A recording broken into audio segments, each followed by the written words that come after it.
నమస్కారం SRK news కి స్వాగతం. ముందుగా ముఖ్య అంశాలు. మొంతా తుఫాన్ సందర్భంగా తిరుపతి జిల్లా యంత్రాంగం తీసుకుంటున్న చర్యలు మరియు ప్రజలు తీసుకోవాల్సిన జాగ్రత్తలపై సూచనలు చేసిన తిరుపతి జిల్లా కలెక్టర్ వెంకటేశ్వర్. తిరుమలలో వైకుంఠ ఏకాదశి దర్శనాన్ని 2 రోజులకే పరిమితం చేస్తూ టీటీడీ తీసుకున్న నిర్ణయాన్ని తప్పుపట్టిన టీటీడీ మాజీ చైర్మన్ భూమన కరుణాకర్ రెడ్డి. 2 రోజుల వైకుంఠ ఏకాదశి ద్వార దర్శనం 110 కోట్ల మంది హిందువుల మనోభావాలను దెబ్బతీసినట్లేనని స్పష్టం చేసిన భూమన కరుణాకర్ రెడ్డి.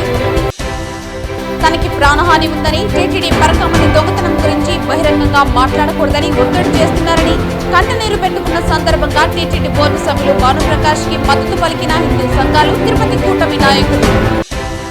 ప్రాణ ఆస్తి నష్టాలు జరగకుండా ముందస్తు జాగ్రత్తలు తీసుకోవాలి, ప్రజలను ముందుగానే పునరావాస కేంద్రాలకు తరలించాలి పేర్కొన్న మొంతా తుఫాన్ ప్రత్యేక అధికారి పిఎస్ గిరీష. వార్తల్లోని వివరాలు. మొంతా తుఫాన్ సందర్భంగా జిల్లా యంత్రాంగం తీసుకుంటున్న చర్యలు మరియు ప్రజలు తీసుకోవాల్సిన జాగ్రత్తలపై తిరుపతి జిల్లా కలెక్టర్ వెంకటేశ్వర్ వివరించారు.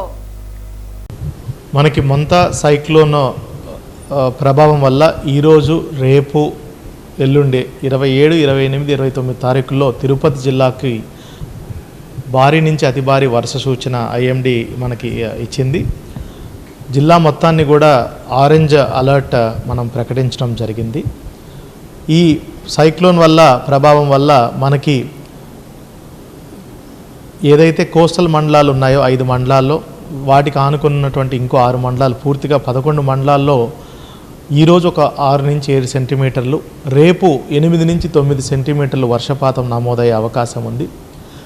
రేపు సాయంత్రం ఈ సైక్లోన్ కాకినాడ దగ్గర తీరం దాటే అవకాశం ఉంది. తీరం దాటేటప్పుడు సుమారుగా మన జిల్లాలో 60 నుంచి 70 కిలోమీటర్ల వేగంతో కూడా గాలులు వీచే అవకాశం ఉంది. ఈ ఈదురు గాలులకి వృక్షాలు నేలమట్టం అవటం, కరెంటు తీగలు, కరెంటు స్తంభాలు కూడా నేలమట్టం అయ్యే అవకాశం ఉంది. హోర్డింగ్లు కూడా నేలమట్టం అయ్యే అవకాశం ఉంది. ఇవన్నీ ఎక్కడెక్కడ మనకి ఈ ఎఫెక్ట్ అయ్యే ప్రాంతాలన్నింటినీ కూడా ముందుగానే జిల్లా యంత్రాంగం అంతా కూడా మ్యాప్ చేసుకోగలిగింది. అదేవిధంగా గడిచిన వారం కూడా జిల్లాలో భారీ వర్షాలు కురవడంతో పాటు ఈ 3 రోజులు కూడా భారీ వర్ష సూచన ఉంది. కాబట్టి మనకి జిల్లాలో 2570 ట్యాంకులు ఆల్మోస్ట్ ఫుల్, అంటే 650 ట్యాంకుల వరకు, అందులో 75% పూర్తిగా నిండున్నాయి. 320 ట్యాంకులు ఆల్రెడీ 100% నిండి సర్ప్లస్ వైర్స్ తోటి కిందకి ఎక్సెస్ వాటర్ని రిలీజ్ చేయడం జరుగుతుంది. అదేవిధంగా కూడా స్వర్ణముఖిలో ఇప్పటి వరకు ఎటువంటి ఇబ్బందికర పరిస్థితులు లేనప్పటికీ రానున్న 2-3 రోజులు వర్షపాతం బట్టి స్వర్ణముఖిలో కూడా ఫ్లోస్ పెరిగే అవకాశం ఉంది.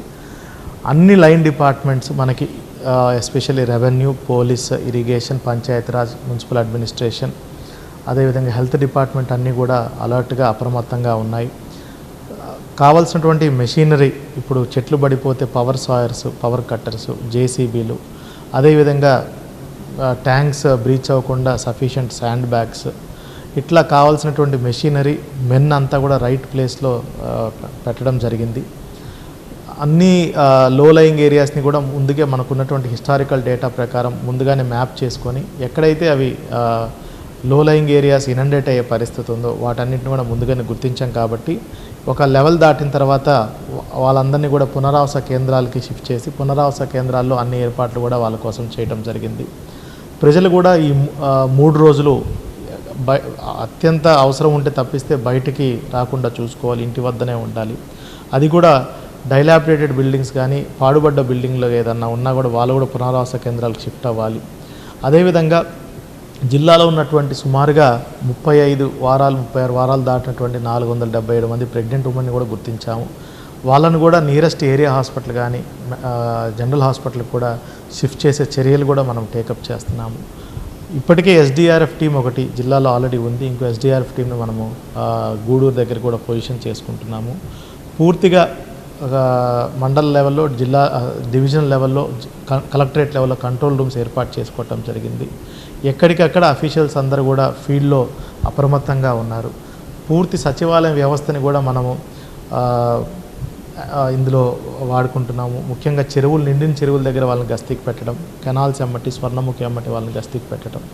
అదేవిధంగా 105 సచివాలయాలు మనకు అత్యంత ఎఫెక్ట్ అయ్యే సచివాలయం గుర్తించాము. అక్కడ కూడా సచివాలయంలో మనము డీజీ సెట్స్ని పెట్టి వైర్లెస్ సెట్స్ని మనము పెట్టి ఎప్పటికప్పుడు ఒకవేళ కమ్యూనికేషన్ మొబైల్ టవర్స్ ఏదన్నా కమ్యూనికేషన్ డిస్టర్బ్ అయితే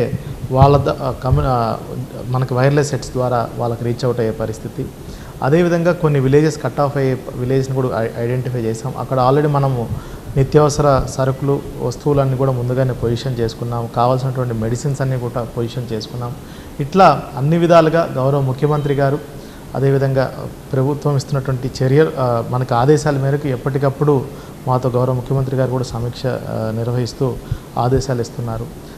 తదనుగుణంగా మొత్తము టెక్నాలజీని వాడుకొని ఎక్కడ కూడా ఎటువంటి ప్రాణ నష్టం ఆస్తి నష్టం జరగకుండా కూడా జిల్లా యంత్రాంగం పూర్తిగా సన్నద్ధమైందని చెప్తున్నాను. తుఫాన్ నేపథ్యంలో ప్రజల కొరకు నగరపాలక సంస్థ కార్యాలయంలో ఏర్పాటు చేసిన కంట్రోల్ సెంటర్ సిబ్బంది 24 గంటలు అందుబాటులో ఉండాలని తిరుపతి నగరపాలక సంస్థ కమిషనర్ మౌర్య ఆదేశించారు. నగరపాలక సంస్థ కార్యాలయంలో ఏర్పాటు చేసిన కంట్రోల్ సెంటర్ను సోమవారం ఉదయం కమిషనర్ పరిశీలించారు. ఎన్ని ఫిర్యాదులు వచ్చాయని, ఏ విధంగా ప్రజలకు సమాధానమిస్తున్నారని పరిశీలించారు. కంట్రోల్ సెంటర్ నందు 24 గంటలు సిబ్బంది అందుబాటులో ఉండాలని, వచ్చిన ప్రతి ఫిర్యాదును నమోదు చేసుకోవాలని కమిషనర్ సిబ్బందిని ఆదేశించారు.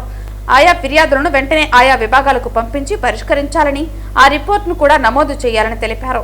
సిబ్బంది అప్రమత్తంగా ఉండి ఎప్పటికప్పుడు ఆయా విభాగాల అధికారులను సిబ్బందిని అప్రమత్తం చేయాలని తెలిపారు. నగరంలోని ప్రజలు సాయం కొరకు హెల్ప్ లైన్ నంబర్లు 0877225676 మరియు 9008229009ను సంప్రదించాలని తెలిపారు. కమిషనర్ వెంట deputy commissioner Amarayya, manager Hashem తదితరులు పాల్గొన్నారు.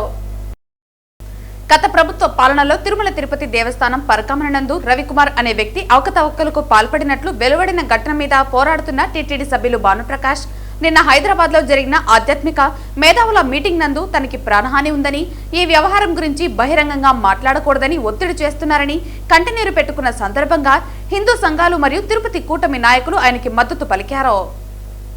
తిరుమల పవిత్రతను కాపాడాలని, పరకామణి, గోశాల, అన్నదానం మరియు లడ్డు వ్యవహారాలందు గత పాలనలో జరిగిన అవకతవకలపై పూర్తి విచారణ చేపట్టాలని కూటమి ప్రభుత్వాన్ని కోరారు. ఈ కార్యక్రమంలో బత్తిన మధుబాబు, వెంకట్రాయల్, హిమవంత్ రాగల, సాయి, పొర్లుదండాల ఈశ్వర్, హరి, వేణురాయల్ తదితరులు పాల్గొన్నారు.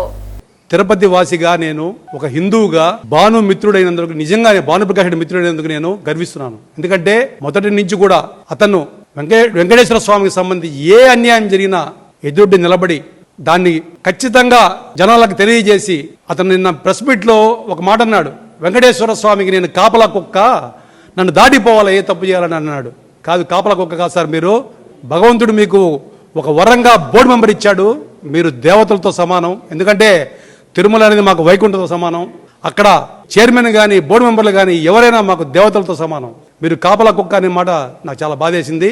మీరు బోర్డు మెంబర్ అయిన తర్వాత కొన్ని వీడియోస్ చూపించారు. మిత్రులు కొంతమంది, ఎవరో వాళ్ళ మిత్రులు అనకూడదు, కొంతమంది మీరు ఏదో డబ్బులు తీసుకున్నారని, ఆ వీడియోలు ఇంతకుముందు రిలీజ్ చేయలేదని, ఆ గవర్నమెంట్లో అప్పుడు చాలా రోజుల క్రితం వచ్చింది కదా, అప్పుడెందుకు రిలీజ్ చేయలేదని కొన్ని క్వశ్చన్లు వేస్తున్నారు. వాళ్ళందరికీ మేము దీటుగా సమాధానం చెప్తున్నాం హిందూ సంఘాల తరపున.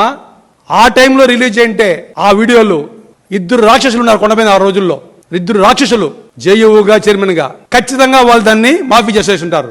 ఆ కేసు అది ఎట్టి పరిస్థితుల్లో రాకుండా చేసి ఉంటారు. అందుకనే ఆ గవర్నమెంట్ లో దాన్ని బయటపెట్టకుండా ఇప్పుడు దాని మీద గట్టిగా కూర్చుని ఈ రోజు భాను పోరాడుతుంటే, భానుప్రకాష్ లాంటి వ్యక్తికి ఈ రోజు బెదిరింపు కాలు వస్తున్నాయంట. భానుప్రకాష్ లాంటి వ్యక్తి మీడియాలో కళ్ళనీళ్ళు పెట్టుకుని నాకు ప్రాణహాని ఉంది, రేపు నేను ఉంటానో లేదో తెలియని పరిస్థితి అంటున్నారు. ఏం జరుగుతుంది? ఇది అన్యాయం కాదా? అంత పెద్ద ఒక బీజేపీలో ఒక లీడర్ ఉండి ఒక బోర్డు మెంబర్ ఉన్న వ్యక్తే కళ్ళనీళ్ళు పెట్టుకుని నాకు ఈ రేపు ఉంటానో లేదనే పరిస్థితి వస్తే సామాన్య ప్రజలు ఏం చేయాలా? సామాన్య ప్రజల పరిస్థితి ఏంది అంటే, ఒక్కసారి గవర్నమెంట్లోకి వచ్చిన తర్వాత వాళ్ళు కోట్ల కొద్ది డబ్బు సంపాదించేసి గవర్నమెంట్ లేకపోయినా కూడా ఈరోజు వాళ్ళు రాక్షసంగా బెదిరిస్తూ, ఈ బెదిరింపు కాల మీద చర్యల మీద ఖచ్చితంగా పోలీస్ ఎంక్వైరీ జరగాల. ఇది మా డిమాండ్, హిందూ సంఘాల తరపున చెప్తున్నాం. ఎందుకంటే వెంకటేశ్వర స్వామి భక్తుడుగా నాకు వెంకటేశ్వర స్వామి అంటే అత్యంత ప్రాణం. ఎందుకంటే తిరుపతిలో పుట్టాం, మనం చూస్తున్నాం స్వామిని. ఆ స్వామి కోసం నిత్యం పోరాడే మా భానుప్రకాష్ రెడ్డి మీద ఈగ వాళ్ళన ఖచ్చితంగా దాని మీద మీరే దానికి బాధ్యులవుతారని చెప్తున్నాం. ఖచ్చితంగా మీరే దానికి బాధ్యులవుతారు. ఒక భానుప్రకాష్ రెడ్డి వ్యక్తి మీదే ఇంత కుట్ర జరుగుతుంటే ఏం తప్పు చేశాడు? 3 కోట్లు అడిగాడు, 2 కోట్లు అడిగాడు, వాళ్ళ భార్యని పిలిచాడు. నిరూపించండి. మీలాగా రాక్షస వ్యక్తి కాదను. ఏ రోజు అతని ట్రాక్ రికార్డులో ఎప్పుడు అతని మీద బ్యాడ్గా లేదు. ఇన్నేళ్ల జీవితంలో స్వచ్ఛమైన వ్యక్తి భానుప్రకాష్ రెడ్డి చెప్పగలుగుతామాట. నా మిత్రుడు స్వచ్ఛమైన వ్యక్తి. ఏ రోజు అతను ఏ తప్పు చేయలేదు. అతని మీద నిందలేయడం కాదు, నిరూపించండి. తప్పుంటే ఖచ్చితంగా తప్పు చేసిన ప్రతి ఒక్కరికి శిక్ష పడాల్సిందే. దీని మీద ఈ ఎంక్వైరీ మీద ఖచ్చితంగా ఆయన బెదిరింపుల కాల్స్ మీద పోలీసులు స్పందించాలా, ఇమ్మీడియట్ గా దాని మీద ఖచ్చితంగా వాళ్ళు యాక్షన్ తీసుకోవాలా. ఇది మా డిమాండ్. మేము వీలైతే ఇప్పుడు నేరుగా ఎస్పీ గారి దగ్గరికి వెళ్ళి కూడా ఒక కంప్లైంట్ ఇద్దామంటున్నాము. ఎందుకంటే అంత పెద్ద భానుప్రకాష్ రెడ్డి ఒక బోర్డు మెంబర్ గారికే ప్రాణహాని ఉందని బాధపడితే ఇంక సామాన్య ప్రజల పరిస్థితి ఏంది? కూటమి గవర్నమెంట్ వచ్చిన తర్వాత ఈరోజు తిరుపతి ప్రజలు కూడా ప్రశాంతంగా ఉన్నారు. వీళ్ళే లేని సమస్యలు సృష్టిస్తున్నారు. తప్పు చేసినప్పుడు ఖచ్చితంగా శిక్ష పడి తీరాలా. ఈ పరకామణి చోరీ విషయంలో కానీ అతని సహకరించిన వాళ్ళు కానీ ఈ వీడియో రిలీజ్ చేసిన వ్యక్తిని కూడా బెదిరిస్తున్నారు. ఈ వీడియో ఇచ్చిన వ్యక్తిని కూడా బెదిరిస్తున్నారు. అసలు ఆ వీడియో డిలీట్ చేయగారు. ఇది చాలా దారుణం. ఈ వీడియో ఇచ్చిన వాళ్ళని కూడా చంపుతామని బెదిరిస్తున్నారు. ఖచ్చితంగా దీని మీద యాక్షన్ తీసుకోవాలా. ఇది ఎందుకంటే తిరుపతిలో పుట్టి పెరిగిన మాకు భానుప్రకాష్ రెడ్డి తెలుసు. అందువల్లే ఈ ప్రెస్ మీట్ పెట్టాము. Thank you very much. తిరుమలలో వైకుంఠ ఏకాదశి దర్శనాన్ని 2 రోజులకే పరిమితం చేస్తూ టీటీడీ తీసుకున్న నిర్ణయాన్ని టీటీడీ మాజీ చైర్మన్ భూమన కరుణాకర్ రెడ్డి తప్పుపట్టారు. గత వైఎస్ఆర్సీపీ హయాంలో వైకుంఠ ఏకాదశి దర్శనాన్ని 26 మంది మఠాధిపతులు ఆగమ సలహాల మేరకు 10 రోజుల దర్శనం ఏర్పాటు చేస్తే ఇప్పుడు దాన్ని 2 రోజులకే పరిమితం చేస్తూ నిర్ణయాన్ని తీసుకోవడం సరైంది కాదన్నారు. ఆ రోజు పీఠాధిపతులు ఇచ్చిన సూచనలు ఇప్పుడు తప్పు ఎలా అవుతుందని ప్రశ్నించారు. మొత్తం 32 మంది ప్రముఖులతో చర్చించిన తర్వాతనే వైకుంఠ ఏకాదశి ద్వార దర్శనం 10 రోజుల పాటు ఉండే విధంగా ఏర్పాటు చేశామన్నారు.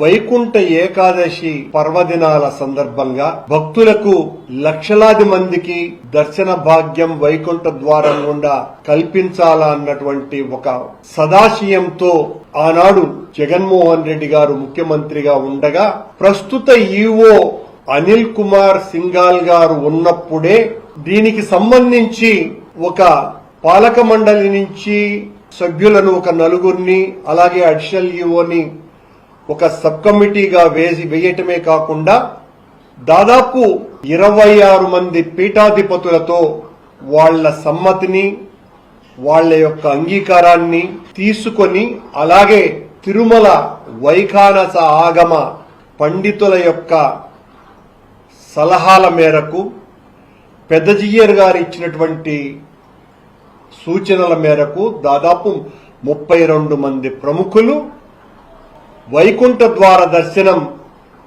10 రోజుల పాటు ఉంటే చాలా మంచిదని, అది ఆగమయుక్తమన్నది అని దివ్య దేశాలలో రెండవదిగా పేర్గాంచిన శ్రీరంగం తరువాత తిరుమలలో ఈ సాంప్రదాయం పూర్వకాలాన ఉండినదని, కాలక్రమంలో అది వైకుంఠ ఏకాదశికే పరిమితమైతే ఆ తర్వాత ద్వాదశి రోజున కూడా వైకుంఠ ద్వారాలు తెరిచేటువంటి పరిస్థితి వచ్చినది అంటూ ఈ ఆలోచన 10 రోజుల పాటు వైకుంఠ ద్వారాలు తెరిచేటువంటి ఆలోచన అత్యంత శ్రేయస్కరమే కాకుండా సామాన్య భక్తులకు 10 రోజుల పాటు స్వామివారి యొక్క వైకుంఠ ద్వార దర్శనం లభించటం, ఆ కార్యక్రమాన్ని చేయటం ఎంతో మంచి నిర్ణయమునని తీసుకొని 2020 సంవత్సరంలో జగన్మోహన్ రెడ్డి గారు ముఖ్యమంత్రిగా ఉండగా ఈ కార్యక్రమాన్ని మేము ప్రారంభించటం జరిగింది. అందులో ప్రధానమైనటువంటి భూమిక పోషించినటువంటి వ్యక్తుల్లో అత్యంత ప్రముఖుడు ప్రస్తుతం కూడా పాలక మండలి సభ్యుడిగా కొనసాగుతున్నారు. ఆయన కృష్ణమూర్తి వైద్యనాథన్. ఆ సబ్ కమిటీలో ఆయన సభ్యుడే కాకుండా కీలక పాత్ర పోషించినటువంటి వ్యక్తి.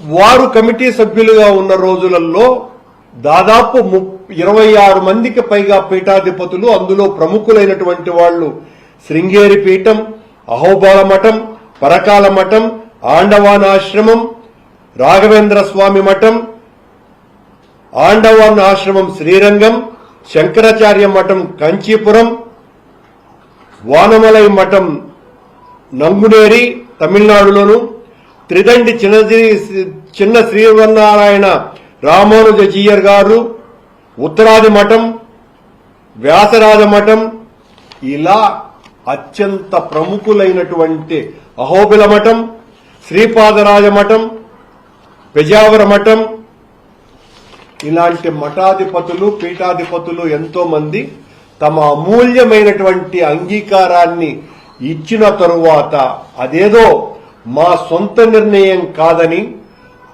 తిరుమల వైఖానస ఆగమ సలహా మండలి మేరకు, సూచనల మేరకు, వాళ్ళిచ్చినటువంటి నిర్ణయం మేరకు ఆ ఆలోచన చేయటం జరిగింది.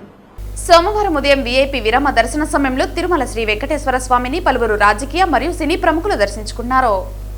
సోమవారం ఉదయం వీఐపీ విరామ సమయంలో గుర్తుపట్టలేనంతగా మారిపోయిన మాజీ మంత్రి కొడాలి నాని, పేర్ని నాని వేర్వేరుగా తమ కుటుంబ సభ్యులతో కలిసి స్వామివారి సేవలో పాల్గొన్నారు.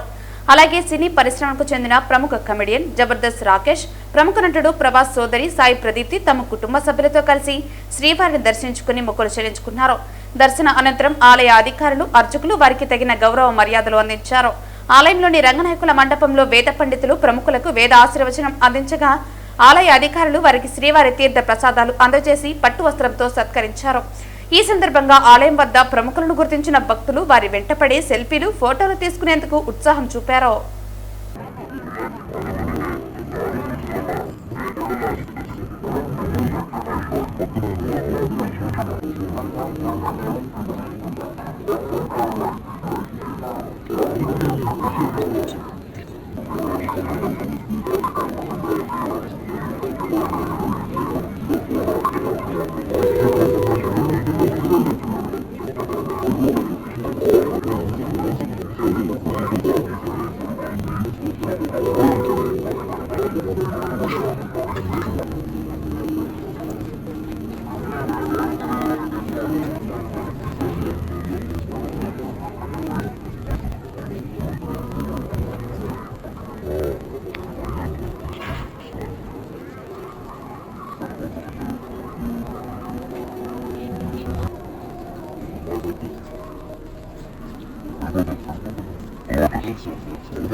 రాష్ట్ర ప్రభుత్వ ఆదేశాలు, సూచనల మేరకు మొంతా తుఫాన్ కారణంగా ఎటువంటి ప్రాణ ఆస్తి నష్టం జరగకుండా ముందస్తు జాగ్రత్త చర్యలు చేపట్టాలని మొంతా తుఫాన్ జిల్లా ప్రత్యేక అధికారి పిఎస్ గిరీష పేర్కొన్నారు.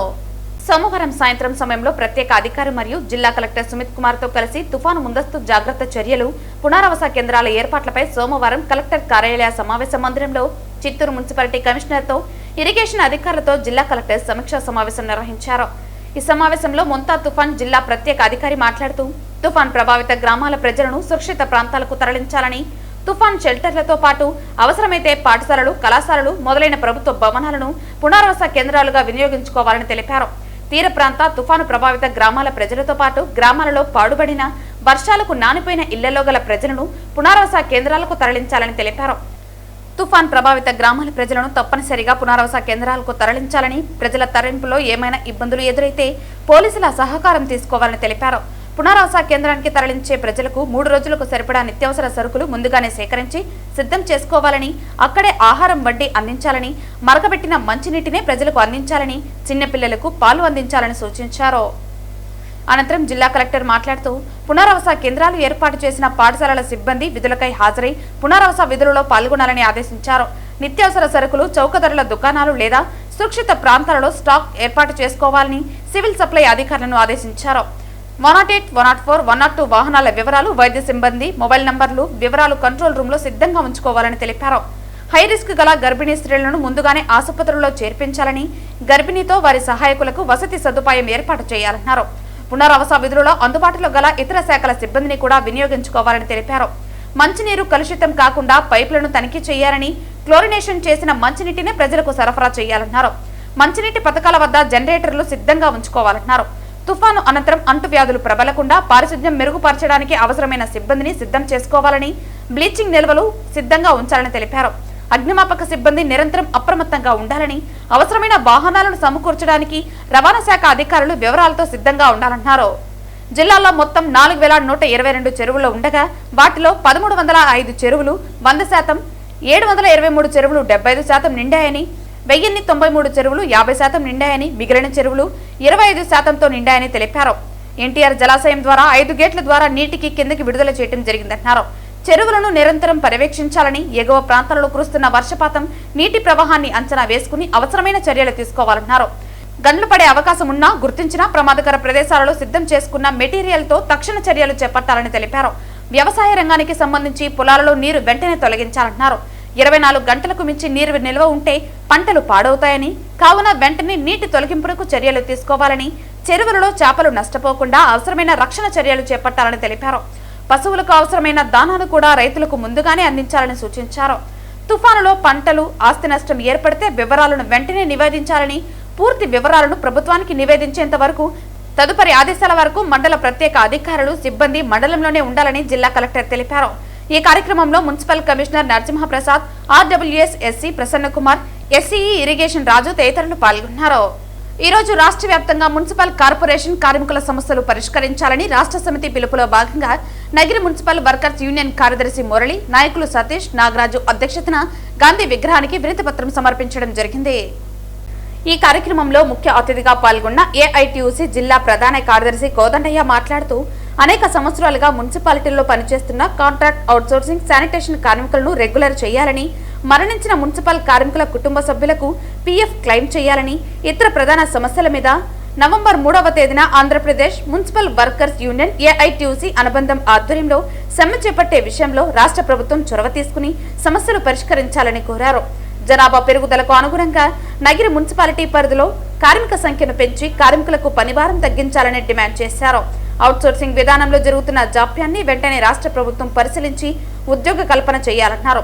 రాష్ట్ర ప్రభుత్వం 12వ పీఆర్సీ ప్రకటించి ఐఆర్ 30% ఇవ్వాలని, పర్మనెంట్ కార్మికుల పెండింగ్ బకాయిలను వెంటనే విడుదల చేయాలన్నారు.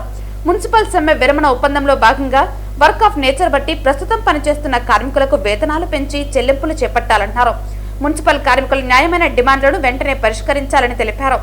ఈ కార్యక్రమంలో ఏఐటీయూసీ జిల్లా ప్రధాన కార్యదర్శి Kodandaiah, municipal workers union AITUC అనుబంధం నగిరి మున్సిపాలిటీ యూనియన్ కార్యదర్శి మురళి, నాయకులు సతీష్, రాము, రమేష్ తదితరులు పాల్గొన్నారు. ఈరోజు ఆంధ్రప్రదేశ్ మున్సిపల్ వర్కర్స్ యూనియన్ రాష్ట్ర సమితి పిలుపులో భాగంగా నగిరి మున్సిపాలిటీలో పనిచేసే మున్సిపల్ కార్మికులందరూ కూడా ఈరోజు గాంధీ విగ్రహానికి వినతి పత్రం ఇవ్వడం జరిగింది. ప్రధానంగా మున్సిపల్ కార్మికుల సమస్యలు పరిష్కరించాలని 2023లో జరిగిన చర్చల సందర్భంగా అప్పుడు ప్రభుత్వం కొన్ని హామీలు ఇవ్వడం జరిగింది.